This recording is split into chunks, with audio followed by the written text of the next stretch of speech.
Last time,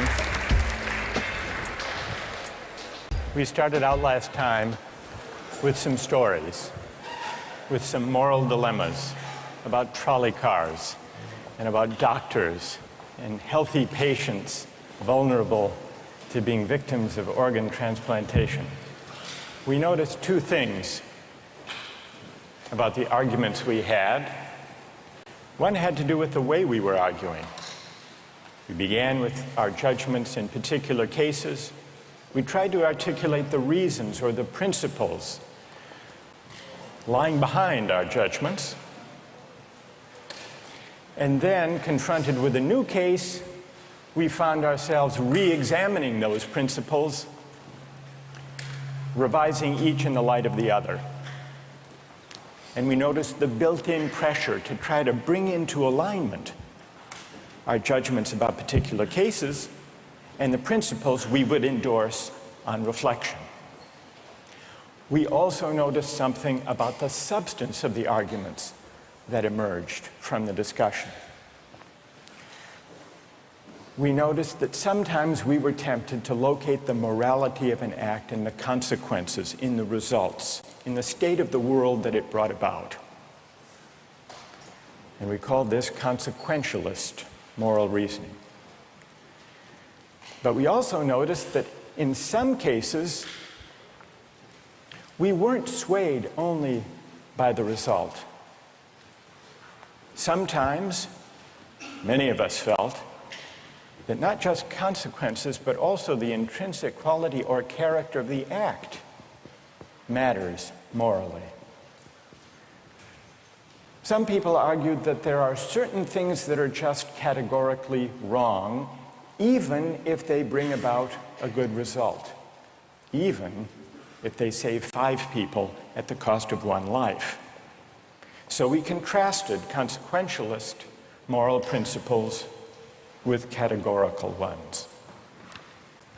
Today, and in the next few days, we will begin to examine one of the most influential versions of consequentialist moral theory, and that's the philosophy of utilitarianism. Jeremy Bentham, the 18th century English political philosopher, gave the first clear systematic expression to the utilitarian moral theory. And Bentham's idea, his essential idea, is a very simple one, with a lot of morally intuitive appeal. Bentham's idea is the following: the right thing to do, the just thing to do, is to maximize utility. What did he mean by utility? He meant by utility the balance of pleasure over pain, happiness over suffering. Here's how he arrived at the principle of maximizing utility. He started out by observing that all of us, all human beings, are governed by 2 sovereign masters, pain and pleasure. We human beings like pleasure and dislike pain.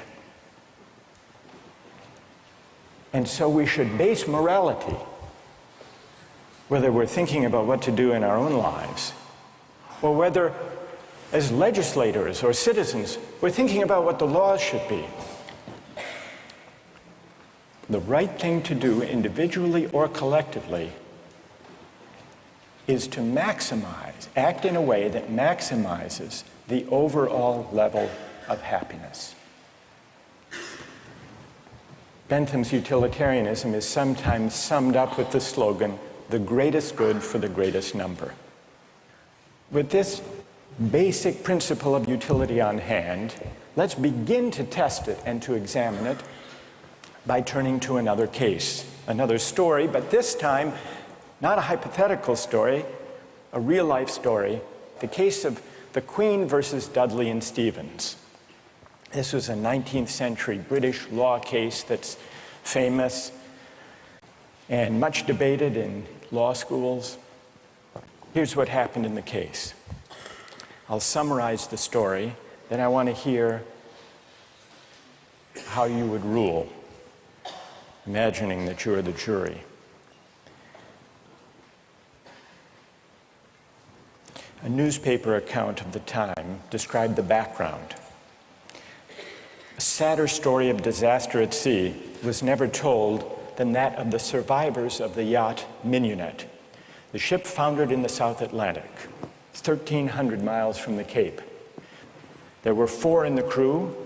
Dudley was the captain, Stevens was the first mate, Brooks was a sailor, all men of excellent character, or so the newspaper account tells us. The 4th crew member was the cabin boy, Richard Parker, 17 years old. He was an orphan. He had no family, and he was on his first long voyage at sea. He went, the news account tells us, rather against the advice of his friends. He went in the hopefulness of youthful ambition, thinking the journey would make a man of him. Sadly, it was not to be. The facts of the case were not in dispute. A wave hit the ship, and the Mignonette went down. The 4 crew members escaped to a lifeboat.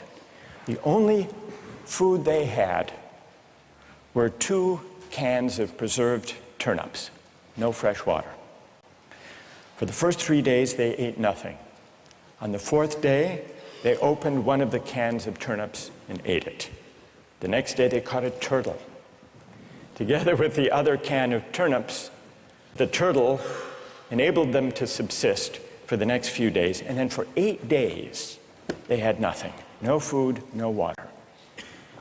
Imagine yourself in a situation like that. What would you do? Here's what they did. By now, the cabin boy, Parker, is lying at the bottom of the lifeboat in the corner because he had drunk seawater against the advice of the others, and he had become ill, and he appeared to be dying. So on the 19th day, Dudley, the captain, suggested that they should all have a lottery, that they should draw lots to see who would die to save the rest. Brooks refused. He didn't like the lottery idea.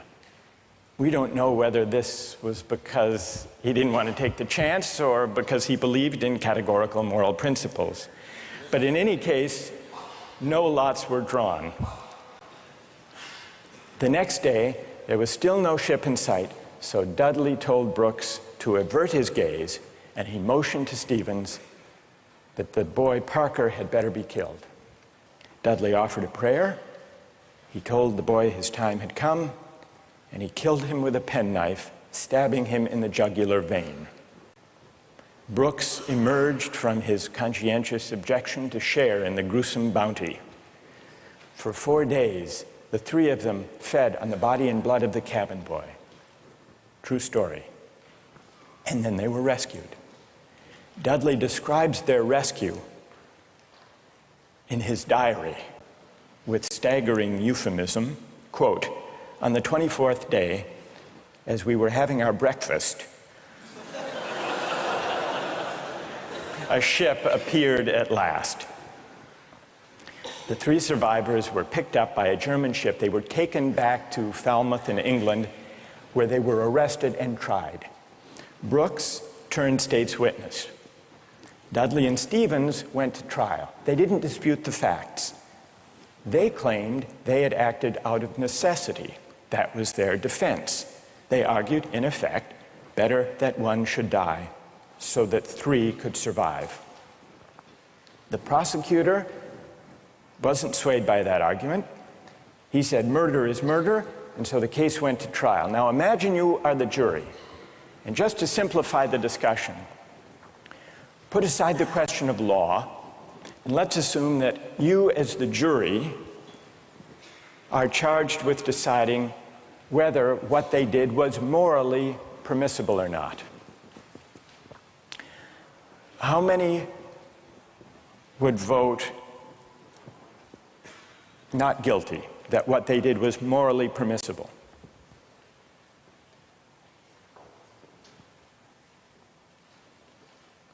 And how many would vote guilty? What they did was morally wrong. A pretty sizable majority.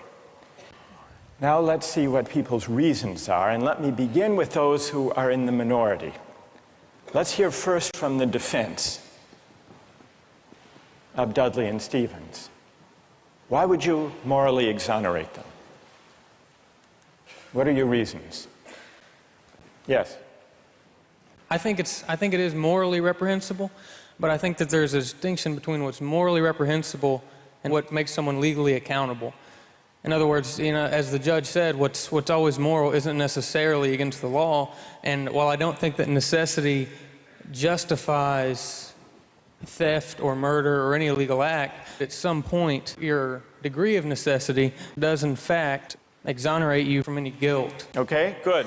Other defenders, other voices for the defense, moral justifications for what they did. Yes? All right, thank you. I just feel like in a situation that desperate, you have to do what you have to do to survive. You have to do what you have to do. You got to do what you got to do, pretty much. If you've been going 19 days without any food, someone just has to take the sacrifice. Someone has to make the sacrifice, and people can survive. Right. And furthermore, from that, let's say they survive, and then they become productive members of society who go home and start like a million charity organizations and this and that and this and that. I mean, they benefit everybody in the end. Yeah. So, I mean, I don't know what they did afterwards. They might have gone and kill more people, whatever. But what? What if they went home and they turned out to be assassins? What if they weren't going home and turned out to be assassins? Well, you'd want to know who they assassanated. That's true too. That's fair. That's fair. Okay. I want to know who they assassinated. All right, that's good. What's your name? Marcus. Marcus. All right. We've heard a defense. A couple of voices for the defense. Now we need to hear from the prosecution. Most people think what they did was wrong. Why? Yes. One of the first things that I was thinking was, if they haven't been eating for a really long time, maybe they're mentally affected, and so then that could be used as a defense, a possible argument that they weren't in the proper state of mind, they weren't making decisions they might otherwise be making. And if that's an appealing argument that you have to be in an altered mindset to do something like that, it suggests that people who find that argument convincing do think that they were acting immorally. But I want to know what you think. You defend them. You vote. You vote to convict, right? Yeah, I don't think that they acted in a morally appropriate way. And why not? What do you say? Here's Marcus. He just defended them. He said, you heard what he said. Yes. Yes. That you've got to do what you've got to do in a case like that. Yeah. What do you say to Marcus? That there's no situation that would allow human beings to take the idea of fate or that the other people's lives in their own hands, that we don't have that kind of power. Good. Okay. Thank you. And what's your name? Britt. Britt? Yes. Okay. Who else? What do you say? Stand up. I'm wondering if Dudley and Stephen had asked for Richard Parker's consent in, dying, if that would that exonerate them from an act of murder? And if so, is that still morally justifiable? That's interesting. All right. Consent. Wait. Hang on. What's your name? Kathleen. Kathleen says, suppose they had asked, what would that scenario look like? So in the story, Dudley is there, penknife in hand, but instead of the prayer, or before the prayer, he says, Parker, would you mind? We're desperately hungry, as Marcus empathizes with. We're desperately hungry. You're not going to last long anyhow. Yeah. You can be a martyr. Would you be a martyr? How about it, Parker? Then Then what do you think? Would it be morally justified then? I don't think it would- Suppose Parker, in his semi-stupor, says, okay. I don't think it would be morally justifiable, but I'm wondering Even then it wouldn't be. No. You don't think that even with consent, it would be morally justified. Are there people who think, who want to take up Kathleen's consent idea and who think that that would make it morally justified? Raise your hand if it would, if you think it would. That's very interesting. Why would consent make a moral difference? Why would it? Yes. Well, I just think that if he was making his own original idea and it was his idea to start with, then that would be the only situation in which I would see it being appropriate in any way. Because that way you couldn't make the argument that he was pressured, you know, it's 3-to-1 or whatever the ratio was. Right.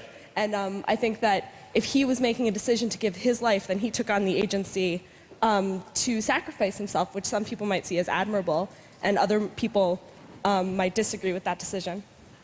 So if he came up with the idea, that's the only kind of consent we could have confidence in morally, then it would be okay. Otherwise, it would be kind of coerced consent under the circumstances, you think. Is there anyone who thinks that even the consent of Parker would not justify their killing him? Who thinks that? Yes, tell us why. Stand up. I think that Parker would be killed with the hope that the other crew members would be rescued. So there's no definite reason that he should be killed because you don't know when they're going to get rescued. So if you kill him, it's killing him in vain. Do you keep killing a crew member until you're rescued and then you're left with no one? Because someone's going to die eventually. Well, the moral logic of the situation seems to be that they would keep on picking off the weakest, maybe, one by one, until they were rescued. And in this case, luckily, they were rescued when 3 at least were still alive. Now, if Parker did give his consent, would it be all right, do you think, or not? No. No. It still wouldn't be right. And tell us why it wouldn't be all right. First of all, cannibalism, I believe, is morally incorrect. So you shouldn't be eating a human anyway. So cannibalism is morally objectionable as such. So then, even on the scenario of waiting until someone died, still it would be objectionable. Yes, to me personally. I feel like it all depends on one's personal morals, and like we can't sit here and just, like this is just my opinion. Of course, other people are going to disagree. But well, we'll see. Let's see what their disagreements are, and then we'll see if they have reasons that can persuade you or not. Let's try that. All right. Let's, now, is there someone who can explain, those of you who are tempted by consent, can you explain why consent makes such a moral difference? What about the lottery idea? Does that count as consent? Remember, at the beginning, Dudley proposed a lottery. Suppose that they had agreed to a lottery, then how many would then say it was all right? Suppose there were a lottery, cabin boy lost, and the rest of the story unfolded. Then how many people would say it was morally permissible? So the numbers are rising if we had a lottery. Let's hear from one of you for whom the lottery would make a moral difference. Why would it? I think the essential element in my mind that makes it a crime is the idea that they decided at some point that their lives were more important than his, and that, I mean, that's kind of the basis for really any crime, right? It's like my needs, my desires are more important than yours, and mine take precedent. And if they had done a lottery where everyone consented that someone should die, and it's sort of like they're all sacrificing themselves to save the rest. Then it would be all right. A little grotesque, but... But morally yeah. Permissible? Yes. And what's your name? Matt. So, Matt, for you, what bothers you is not the cannibalism, but the lack of due process. I guess you could say that. right? And can someone who agrees with Matt say a little bit more about why a lottery would make it, in your view, morally permissible? Go ahead. The way I understood it originally was that was the whole issue, is that the cabin boy was never consulted about whether or not something was going to happen to him, even with the original lottery, whether or not he would be a part of that. It was just decided that he was the one that was going to die. Right, that's what happened in the actual case. Right. But if there were a lottery and they'd all agreed to the procedure, you think that would be okay? Right, because then everyone knows that there's going to be a death. Whereas, the cabin boy didn't know that this discussion was even happening. There was no, forewarning for him to know that, hey, I may be the one that's dying. All right, now suppose everyone agrees to the lottery, they have the lottery, the cabin boy loses, and he changes his mind. You've already decided. It's like a verbal contract. You can't go back on that. You've decided, the decision was made. If you know that you're dying for the reason for others to live, you would, if someone else had died, that you would consume them, so that's right. But then he could say, I know, but I lost.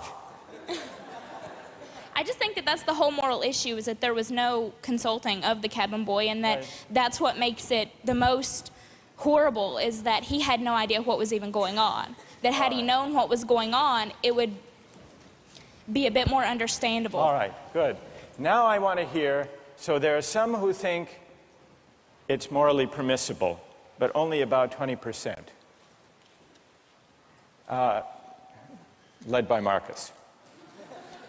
Then there are some who say the real problem here is the lack of consent, whether the lack of consent to a lottery, to a fair procedure, or, Kathleen's idea, lack of consent at the moment of death. And if we add consent, then more people are willing to consider the sacrifice morally justified. I want to hear now, finally, from those of you who think even with consent, even with a lottery, even with a final murmur of consent by Parker at the very last moment, it would still be wrong. And why would it be wrong? That's what I want to hear. Yes?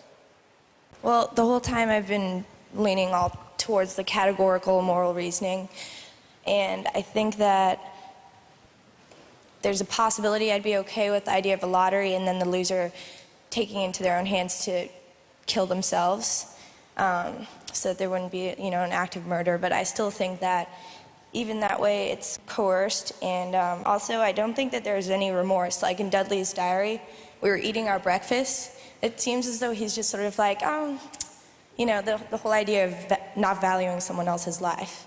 So that makes me feel like I have to take the categorical You want to throw the stand. book at him when he lacks remorse or a sense of having done anything wrong. Right. So, all right, good. Any other defenders of who say it's just categorically wrong, with or without consent? Yes, stand up. Why? I think undoubtedly the way our society is shaped, murder is murder. Murder is murder in every way, and our society looks at murder down on it in the same light, and I don't think it's any different in any case. Good. Let me ask you a question. There were 3 lives at stake versus 1. Okay. The cabin boy, he had no family, he had no dependents. These other 3 had families back home in England, they had dependents, they had wives and children. Think back to Bentham. Bentham says we have to consider the welfare, the utility, the happiness of everybody. We have to add it all up. So it's not just numbers 3 against 1. It's also all of those people at home. In fact, the London newspaper at the time and popular opinion sympathized with them, Dudley and Stevens. And the paper said if they weren't motivated by affection and concern for their loved ones at home and their dependents, surely they wouldn't have done this. Yeah, and how is that any different from people on the corner trying to have the same desire to feed their family? I don't think it's any different. I think in any case, if I'm murdering you to advance my status, that's murder, and I think that we should look at that all in the same light instead of criminalizing certain activities and making certain things seem more violent and savage, when in the same case, it's all the same. It's all the same act and mentality that goes into murder, necessity to feed your family. So suppose it weren't 3, suppose it were 30, 300. One life to save 300. Or in wartime, 3,000. Okay. Suppose the stakes are even bigger. Suppose it takes even better.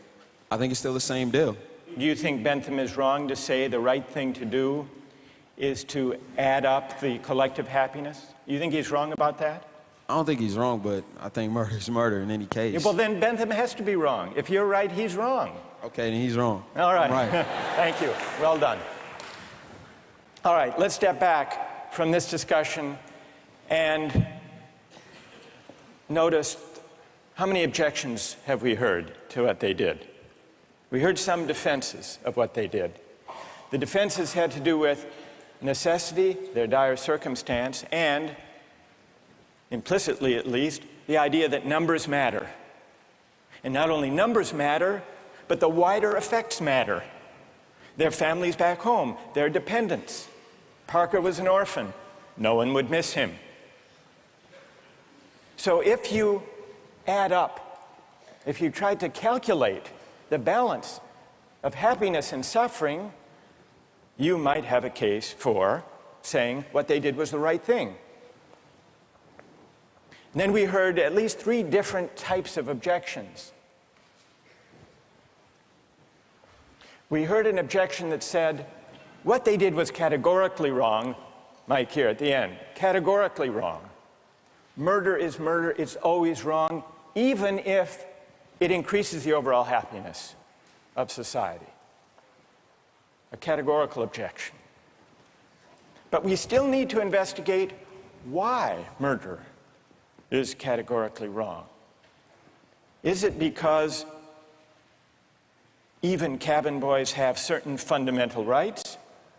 And if that's the reason, where do those rights come from, if not from some idea of the larger welfare or utility or happiness? Question number 1.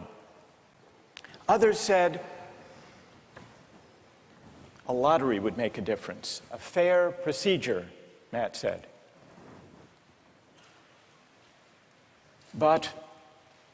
And some people were swayed by that. That's not a categorical objection exactly. It's saying everybody has to be counted as an equal, even though at the end of the day, one can be sacrificed for the general welfare. That leaves us with another question to investigate. Why does agreement to a certain procedure, even a fair procedure, justify whatever result flows from the operation of that procedure? Question number 2. And question number 3, the basic idea of consent. Kathleen got us onto this. If the cabin boy had agreed himself, and not under duress, as was added, then it would be all right to take his life to save the rest. And even more people signed on to that idea. But that raises a third philosophical question. What is the moral work that consent does? Why does an act of consent make such a moral difference that an act that would be wrong, taking a life without consent, is morally permissible with consent? To investigate those 3 questions, we're going to have to read some philosophers. And starting next time, we're going to read Bentham and John Stuart Mill, utilitarian philosophers.